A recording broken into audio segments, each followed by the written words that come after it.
Good morning, it's Emily Guthrie, and today I want to walk you through how I use Quizizz for vocabulary development. So what you do first is you go to quizizz.com and you click login.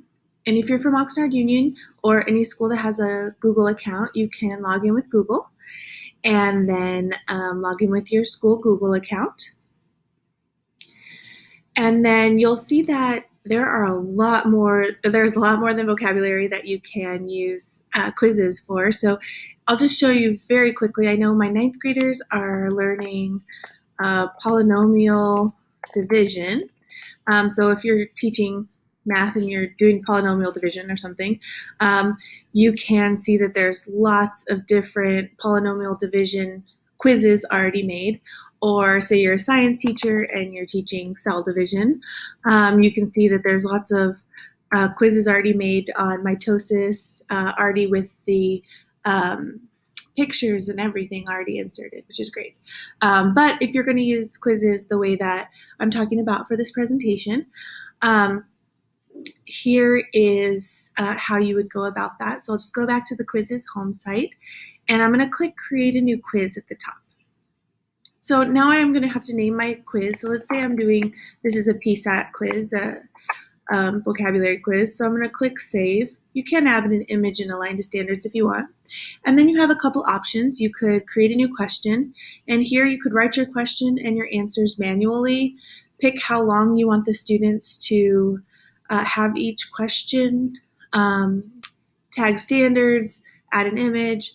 That's a lot going on. I never make them that way because that takes a long time. And I'm all about efficiency and automating this process for quick teacher preparation. You can also search from existing questions. So let's just say that I knew I was going to use ad hominem as one of my words if I were doing logical fallacies. I could look through these ones and say, oh, I really like this question, so I'm going to add it. I just click that little add button, and then I can click through a bunch of different quizzes and add the ones I like, which is a really nice feature. It hasn't always been like that. They've made it a lot more user-friendly over the years. So then I'm just going to go ahead and delete those because the last thing I want to show you is how you would import from a spreadsheet. The spreadsheet that I made over here that I showed you in the previous video, you can't use it exactly how you've made it already, but you can manipulate it in just a couple minutes, especially once you get comfortable with spreadsheets. You can manipulate it pretty fast. So if I click import from spreadsheet, they're going to give me this template here. And if I download the template, it's going to look something like this, or it's going to look exactly like this. The question, the options, the correct answer, the time, and if you want an image. I'm not going to put an image just because for efficiency's sake, I don't think it's necessary. So I'm going to go back over to my vocabulary words, and let's do one for these PSAT words here. So over in my drive, I'm going to create a new sheet, and I'm going to call this like PSAT quizzes or something, and I'll put it in the same folder with the rest of my vocabulary. If I can. There we go. Let's call it PSAT quizzes. Quizzes. And then I just took those columns from the Excel spreadsheet that Quizizz let me download, and I'm just going to paste them in here. I don't want to have 5 options because that's too much. So I'm just going to highlight this column, and I'm going to delete the column. I think 4 options is plenty. So now I'm going to go over to my vocabulary list here, and I'm just going to copy these into these options. And actually, what I'm going to do is I'm going to copy the definition into the question. And you can make this bigger if you like the way it looks, but it doesn't really matter. It will read it fine, even if it's overflow. And then I'm going to copy my list of words here. into my first option. And these are the correct answers. So option 1 is always the correct answer. Don't worry about that because Quizizz is going to automatically randomize it for me. It's going to randomize it for every student. So I don't have to worry that I'm making up the correct answer every time. So here's what I'm going to do next. I'm going to just paste those correct answers here into all the right answers, or into all the other columns. Then I'm going to highlight this column, and under, let's see, data, I'm going to say randomize range. And now it's going to randomize this group. I'm going to do the same thing for the other two columns. I'm going to randomize the range. And then I'm going to take a quick look through and make sure that it hasn't accidentally randomized the range and things have ended up with the right answer twice. I do want to make sure of that. If it does, I just throw out that question. It's not that big of a deal. But it looks like I'm good. So now I know that option 1 is always the correct answer. So I'm just going to write option 1 is always the correct answer. This is just going to tell Quizizz that that's the correct answer when it's importing the spreadsheet. Great. Time in seconds. I'm also not going to use this column because the default value is 30 seconds and that works for me. If you have a better time that you'd like, you can change it to 60 seconds. You can make it untimed. You can customize this in whatever way you want. So then now that I have this here, I'm going to download as an Excel file, and it's going to be here. Then I'm going to go over to Quizizz Creator, and I'm going to click Import from Spreadsheet. And then I'm just going to drop this spreadsheet here, and it's going to make this Quizizz for me. Ta-da! Amazing. Sorry, the light's kind of in and out here. You're going to click Save. If you want to add any questions here, you want to delete any, you want to change anything, you can. You can also add and change here. Then you're going to say Finish Quiz. You do have to select a grade. So I teach 9th grade, and you have to select a subject. So I'm going to say that this is English vocabulary. I can share at my school. I'm still listed as at Camarillo, so these are Camarillo teachers. Or you can just skip that. And now I have my quiz ready. Now, once I have my quiz ready, I can play a live game. If you click Play a Live Game, you have a few options. You can require login. I always require login because I want the data for my students. You can have as many student attempts as you want.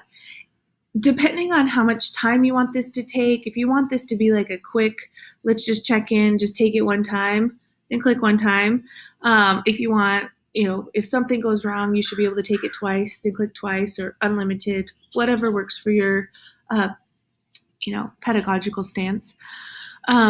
Feedback for students, if you say validate only, it's going to tell you, it's going to come up with a positive meme if they get it right, or a negative meme if they get it wrong. Show leaderboard, that's going to show the students where they are in the class at the moment, what position they're in, and also who's in first, second, third, that kind of thing. If you want to show the answers post-game, you can, so that students can then decide what they want to do about that, how they want to study. The question timer, it's up to you. If you want it to be timed, for some students that's really stressful. For some students that's really fun. Some teachers I know do both, have a timed option and an untimed option, so that students can choose either way. So that if they're very anxious, if the timer actually makes it worse for them, then they can just choose the untimed option. They may just duplicate the quiz and play it twice or post it twice. Shuffle questions, I always have on. Shuffle answer options, you always have to have on if you chose it the same, or if you create it the same way I did, because I made all the answers A, so you have to have shuffle answer options on. Otherwise, all the answers are going to be A, and you don't want that. I highly suggest turning off music on student devices unless they have headphones in, because it's just a hot mess to have all that music playing. It's just not good, in my opinion, in my experience. Show memes, I always put them because they're fun. And here are the memes you can choose from down here. You can look through them if you want. You can also add your own if your students are making memes or something. And that's how you host a live game. Then you'll just click host a game. Once you're on host a game, you can just project this. Students will go to join.quizizz.com and enter this game code, or and you'll just click start when it's time to start. Or you could share via Google Classroom or Remind or Edmodo, and it's really easy for kids to get on and to play. One thing I would say, if this is your first time using Quizizz, think about what kind of names you'll allow your students to choose for their screen names. You might want to have a conversation about what an appropriate screen name is for this, if they have to use their own given name, or if they can use nicknames, if they can use emojis, what kind of emojis. These are the things that come up. So just think about whatever policy works for you before you do this, because kids will try to push it. So that is the live game. If I go back to this quiz, and I could also do a homework game. And my homework game allows me to pick like how long do I want them to be able to do it. So if I give a live gaming class and then I want to give the homework game for the next 2 weeks, and you can take it unlimited amount of times for the next 2 weeks, see how you do. Let's just kind of track our progress on this. A homework game is a good idea.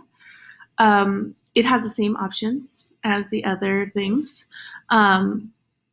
And you can decide for yourself. Do you want to show the leaderboard? Do you want to show answers or not? That really depends on your context. And the same options also to post to Google Classroom and Remind and Edmodo.